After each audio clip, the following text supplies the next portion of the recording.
Sawadika, bonjour à tous, bienvenue dans une nouvelle vidéo sur ma chaîne Kathleen à Phuket. Aujourd'hui, on va aller visiter un appartement de 106 mètres carrés qui est à la vente à Phuket dans le quartier de Patong. Allez, c'est parti pour la visite. Vous savez qu'en Thaïlande, il est possible de devenir propriétaire d'une maison ou d'un appartement. Là, je vais vous parler de cet appartement qui fait 106 mètres carrés, qui a 2 chambres, une salle de bain, une grande terrasse. Et puis on ira voir un petit peu tout ce qu'il y a aussi dans l'immeuble comme commodité qui vont avec l'appartement. Donc allez, venez, c'est parti, on rentre plutôt que de rester sur le palier. Donc on rentre directement dans l'appartement par l'espace cuisine salle à manger. Donc là on a avec un petit îlot central qui est pratique pour manger dessus. Alors c'est vrai que cet appartement est à la vente, le propriétaire est français et je vous expliquerai un petit peu à la fin de la vidéo, donc restez bien jusqu'au bout, comment faire pour devenir propriétaire d'un appartement ou d'un condominium. On appelle ça des condos, des condominiums en Thaïlande. Donc comment faire pour devenir propriétaire entièrement, c'est ça la différence avec une villa par exemple de cet appartement. Donc là on a une cuisine tout équipée, on va dire qu'elle a été vous voyez qu'il y a des normes un petit peu différentes quand on est dans des maisons thaïlandaises et là on voit que ce sont plutôt des standards européens. Vous avez voilà, des placards, vous avez par exemple chez nous où c'est une maison thaïlandaise, on a des blocs de béton avec du carrelage dessus. Ici c'est une cuisine aménagée, pas mal de rangements, vous avez, enfin voilà, c'est prévu aussi pour être à la location sur le long terme, au mois, c'est pas de la location saisonnière. Je vous expliquerai aussi un petit peu plus ça en détail. Le four, le micro-ondes, voilà, les plaques électriques, il n'y a pas de gaz dans les immeubles ici. Et on a, je vais vous montrer l'espace salon. C'est vrai que c'est pas mal d'être tout ouvert comme ça. Vous avez un grand espace à vivre. L'avantage de cet appartement, c'est qu'il est au dernier étage et donc vous n'avez personne au-dessus, donc vous n'avez pas de bruit. Et en plus, il est au bout du couloir, donc vous avez aussi personne qui passe devant votre appartement. Donc vous pouvez aussi très bien laisser la porte ouverte pour faire encore un petit peu plus de courant d'air, même si il y a la clim de partout quand même. Derrière la caméra aujourd'hui, c'est Serge comme d'habitude. Eh oui, tu m'as pas présenté, j'attendais. Qu'est-ce qu'il fait? Il ne me présente pas. Je l'ai oublié, pourtant je le vois. Il est en face de moi, je ne l'ai pas oublié, je vous assure. Vous le verrez à la fin de la vidéo. Alors, il y a une chose qu'il faut peut-être dire, c'est qu'ici, c'est super pour habiter. Enfin, c'est aussi un appartement conçu pour les locations longue durée, parce qu'on n'a pas le droit de faire de la courte durée. Alors, ce qu'il faut savoir, en Thaïlande, ils ont sorti une loi il y a quelques temps, je pense que c'était après le Covid, quelque chose comme ça, à confirmer au niveau des dates. Avant, les appartements pouvaient être loués sur de la courte durée, comme du Airbnb pour la nuitée au fait. Comme ça faisait trop de concurrence aux hôtels, ils ont mis une loi qui fait que sur les appartements, on ne peut louer qu'à 30 jours, donc au mois minimum. On ne peut pas louer moins que ça. Donc cet appartement, c'est vrai qu'au niveau rentabilité financière, du coup, on ne peut pas le mettre aussi cher à la nuitée ou à la semaine. On va obligé de mettre des prix au mois. C'est vrai que c'est interdit de faire de la location courte durée et ils sont très très stricts là-dessus. Il y a même un écriteau en bas, je vous l'insère ici, qui incite à la délation, parce que la Thaïlande aime beaucoup la délation, de dire voilà, si vous voyez des gens qui font de la location courte durée, dénoncez-les parce que c'est interdit, c'est contre la loi. Donc on a un salon qui est quand même bien agréable, qui donne sur la terrasse qui est juste devant, la télé, il y a des ventilateurs aussi de partout. Bien entendu, il y a un système de climatisation aussi. Et donc la maison est vendue en l'état, donc c'est-à-dire avec tout le mobilier. En Thaïlande, c'est très très rare, à part peut-être même des constructions toutes neuves. Et encore souvent, ils mettent les meubles. Ils mettent les meubles. On achète toujours des biens avec les meubles. Mais vraiment, c'est-à-dire que là, si vous achetez ici, vous avez les draps, les serviettes, les couverts, les assiettes. Ils laissent tout. Voilà, tout. Il n'y a pas de problème. On emmène sur la terrasse parce qu'elle est quand même sympathique. C'est vrai que là, l'appartement est au dernier étage, donc on n'a pas trop de vis-à-vis. On a les appartements aussi qui sont juste en face, mais c'est vrai que voilà, on n'a pas des vues plongeantes de tous les côtés sur la terrasse. On est bien protégé en cas d'averse. Elle est pas mal, ouais. Moi, je trouve que si, en tout cas, n'oubliez pas qu'en Thaïlande, c'est vrai qu'il n'y a pas de table là à l'intérieur pour manger. Il y a un petit bar et c'est sympa pour prendre le café, le petit-déj. Franchement, c'est sympa. Mais n'oubliez pas qu'on vit dehors toute l'année, au fait. C'est clair. Donc la terrasse, on y est tout le temps et elle est bien abritée. Donc même s'il pleut, on continue continuer de manger dehors, en fait, c'est pas un problème, pas vraiment qu'il y a un gros orage, et dans ces cas-là, on va dedans. Et on a une jolie vue quand même sur la piscine, juste en bas, puisqu'il y a une jolie piscine. Il y a même un petit bassin pour les enfants, voilà, des transats. Et là, par exemple, il n'y a personne sur cette piscine, donc on pourrait aller se baigner tranquillement et la voir rien que pour nous. Donc voilà, écoutez, on va aller voir les chambres. On continue. On continue. On va aller voir la première chambre, celle qui se trouve juste à l'entrée. Une chambre-nette. Une chambre-nette. Moi, je trouve que cet appartement est bien pour un couple. Je dirais que c'est bien pour un couple, éventuellement avec un enfant, voilà, ça peut être sympa. Mais après, c'est vrai que la chambre là que je vais vous montrer est un peu petite, donc si vous avez un ado ou un enfant un peu plus âgé, c'est peut-être un peu petit pour lui. Mais je trouve que, ou alors ça fait un bureau, éventuellement un couple qui aurait envie de travailler, dont un travaille de la maison, va faire un autre. Comme on a fait chez nous, on a 2 chambres, on a transformé une des chambres en bureau et du coup, voilà, on travaille. Et plus personne ne peut venir chez nous. Et au moins, vous n'avez plus d'invités qui viennent souhaiter chez vous. C'est la bonne solution.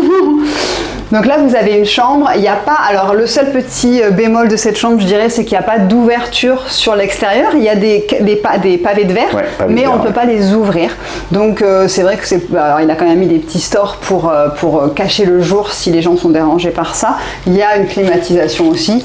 En fait, le propriétaire me disait que l'immeuble a une dizaine d'années. 12 ans. 12 ans, voilà. Et lui, ça fait 5 ans qu'il a. Ça fait 5 ans qu'il a l'appartement et là, il y a habité 1 an. Il y a habité 1 an. Et le reste en location longue durée. Donc. Le reste en location. Et pourquoi il le vend? Il le vend tout simplement parce qu'il a envie de faire plutôt une construction, donc avec l'argent de la vente, plutôt acheter un projet immobilier et faire construire plutôt une villa. Voilà, tout simplement. Donc il y a une salle de bain pour 2 chambres. Donc au fait, il y a 2 accès pour la salle de bain. Donc il y a l'accès qui est ici pour la chambre qui est juste à côté. Donc ils ont juste à passer ici. Et puis la chambre qui est juste à côté a un accès à l'intérieur. Donc les deux voilà, vous pouvez accéder de 2 manières dans la salle de bain. Salle de bain qui franchement est sympa. Moi j'aimerais bien avoir une salle de bain comme ça parce que nous elle est un peu petite chez nous. La décoration est pas mal du tout d'ailleurs, je trouve, au niveau du carrelage. Je trouve ça sympa. C'est pas. Il y a certains carrelages en Thaïlande qui sont assez criards au niveau des couleurs et tout ça, de la déco. Là je trouve ça simple. La douche est immense. On peut y aller à plusieurs. On peut faire une shower party. Coucou. On me revoit encore dans les glaces. Et du coup, je vais fermer cette porte-là et on va passer, donc comme je vous disais, à la porte principale et la porte qui va ensuite directement dans la grande suite, on va appeler ça la suite parentale. Et là, c'est vraiment une très grande chambre. Donc là, je vous laisse découvrir cette chambre. Chambre bureau. Ouais, chambre, bureau, petit espace lounge, chill, avec une terrasse privée de ce côté-là. Ah, on voit la mer. On a un petit vue mer de ce côté-là, au fond, donc vous voyez la baie de Patong au loin.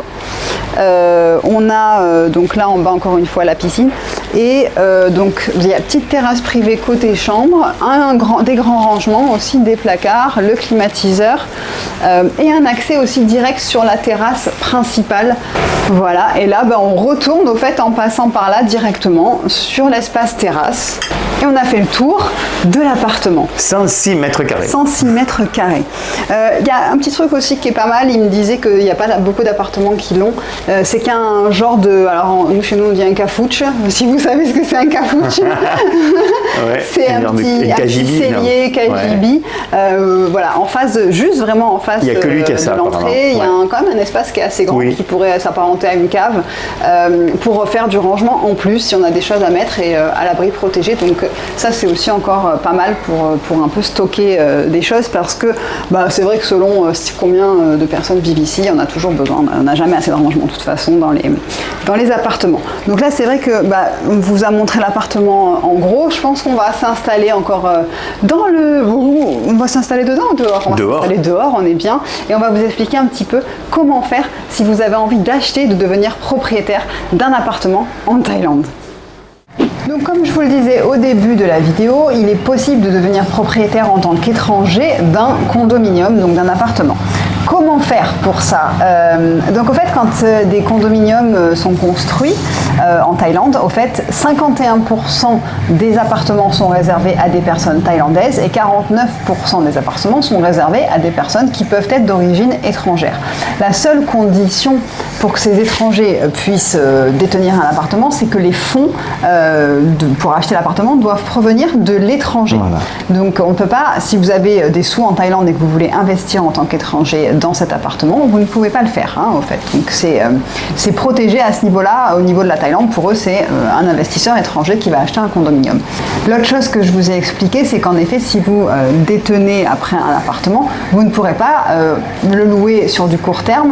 Donc en effet, la rentabilité ne va pas être aussi grande que si vous aviez par exemple une villa que vous pouvez louer à la nuitée, 3 jours, 2 jours, vous pouvez faire grimper les prix. Là, au fait, donc cet appartement, combien il coûte? On n'a toujours pas dit. Je ne me rappelle plus. Il coûte 6,5 millions de bahts. Donc je vous mets exactement 6 500 000 bahts. Et le propriétaire me disait au fait que quand il le loue à l'année, il le loue 40 000 bahts par mois. Voilà. Alors il y a les charges. Il y a des charges à payer. Donc ça, lui, en gros, ça lui coûte 5 000 bahts par mois. 5 000 bahts, il nous a dit. Voilà. 5 000 bahts de charges. Voilà, parce qu'il y a pas mal donc, de commodités dans l'immeuble. Vous avez la piscine, donc il y a une grande qui a été piscine qui a été refaite l'année dernière. Oui, qui a été refaite, elle est très jolie. Donc ça, c'est des frais qui sont partagés entre tous les propriétaires des appartements. Dans ce condominium, vous avez 3 buildings au fait de 12 appartements chacun. Donc, voilà. Et par contre, ils sont tous vendus, ils appartiennent, d'ailleurs il me disait qu'il y a un Anglais qui a carrément un building avec 12 appartements directement, et après ils sont tous occupés au fait. Donc quand vous achetez un appartement, ce à quoi il faut faire attention avant d'investir, c'est de regarder si l'immeuble est quand même récent, pas récent, qu'est-ce qu'il y a eu comme travaux dans l'immeuble. Non, mais ça c'est super important parce qu'on voit que l'immeuble ici a vécu, il est bien entretenu. Il a pas mal vieilli. Voilà, il a pas mal vieilli, il y a tous les travaux qui sont faits donc à temps. On voit pas mal d'immeubles qui partent en décrépitude. Ouais. Et pourquoi aussi? Parce que dès qu'un nouvel immeuble se construit avec des appartements à la vente, vous allez avoir quelques appartements qui vont se vendre et parfois après ça se vend plus trop et puis il y a d'autres choses qui se construisent à côté. Donc au fait tous les agents immobiliers du coin vont passer à l'immeuble d'à côté et du coup les appartements ne sont pas tous vendus et il n'y a pas assez de propriétaires pour payer les charges et les frais d'entretien de la copropriété de l'immeuble. Donc c'est toujours plus intéressant d'acheter, moi je pense, si j'avais un conseil à vous donner, dans un condominium qui est ancien, qui a déjà bien vécu et qui est là depuis quelques années, plutôt qu'une nouvelle construction ou même sur plan. Alors là, j'aime l'exemple de ma mère. Mais en France, ça c'est en France. En France, mais bon, on peut avoir des surprises. Imaginez en France, donc ici c'est encore pire, donc c'est vraiment pas quelque chose que je vous conseille. Ici nous sommes à Patong, je vous l'ai dit au début de la vidéo, donc Patong c'est un quartier qui est quand même très touristique et très animé de Phuket, c'est pas, c'est pas un endroit que nous on apprécie forcément. Maintenant là on n'est pas en plein centre de Patong, on est juste à l'entrée de Patong, donc ça reste encore un petit peu reculé, là depuis tout à l'heure qu'on est là, il n'y a pas de bruit plus que ça. Non, c'est pas bruyant comme la rue Bangla Road, voilà, ça c'est sûr. Vous n'êtes pas en plein Patong, on n'est pas très loin de la mer, après en Thaïlande c'est vrai que les gens ne font pas grand chose à pied et beaucoup se déplacent à scooter. D'ailleurs vous avez un parking en bas, vous pouvez même garer les voitures, il y a un parking à voiture, un parking à scooter, vous avez un gardien, alors ça c'est ce qui plaît à beaucoup de monde ici, c'est d'avoir la sécurité d'un gardien la nuit, mais c'est vrai que nous c'est pas nécessaire, mais bon il y a le gardien, il y a quelqu'un la nuit, il y a la concierge la journée, il y a un conciergerie qui est là, donc s'il y a des problèmes, le locataire va s'adresser même à la conciergerie, puis la conciergerie vous fera remonter les infos. Ils peuvent même organiser, ils ont un technicien sur place, s'il y a des réparations. Tous les petites réparations, les travaux, les tuyaux, l'électricité, tout ça.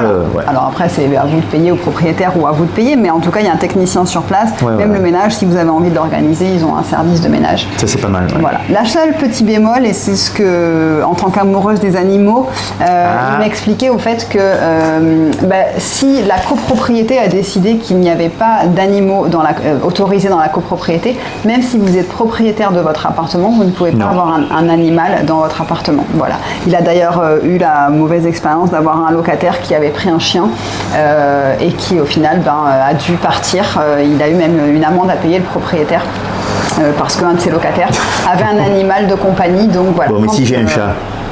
si tu as un chat, il faut être discret, mais c'est toujours pareil, si quelqu'un voit le chat et celui d'en face n'est pas content, il va aller le dire et voilà, donc ça peut, vaut mieux éviter de faire ça. Oui, les règles sont strictes. Les règles sont strictes et puis encore une fois en Thaïlande, quand on a décidé quelque chose, c'est appliqué le lendemain.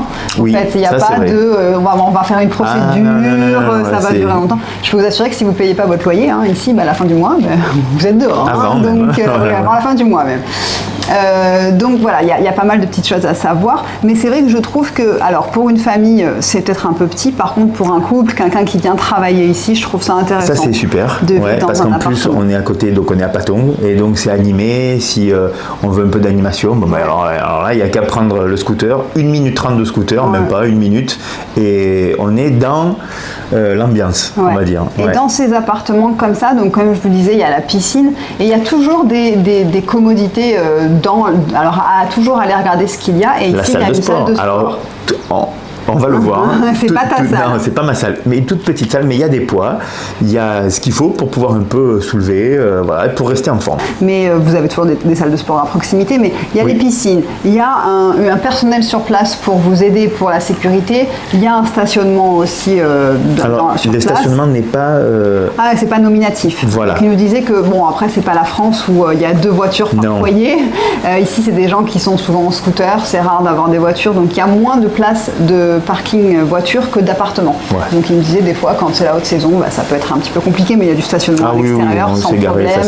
Encore une fois, on n'est pas en plein cœur de Patong, donc c'est assez facile de stationner. Comme je vous l'ai déjà dit, au fait cet appartement est en freehold foreigner, donc l'argent doit venir de l'étranger, mais l'appartement vous appartient à 100%. Vous n'avez pas de compagnie taille à créer ou vous n'avez pas un leasehold. Alors c'est quelque chose, une différence que j'ai expliqué dans ma vidéo il y a quelques temps sur acheter une maison en Thaïlande, comment ça se passe. Je vous remets la miniature, elle va être là la miniature.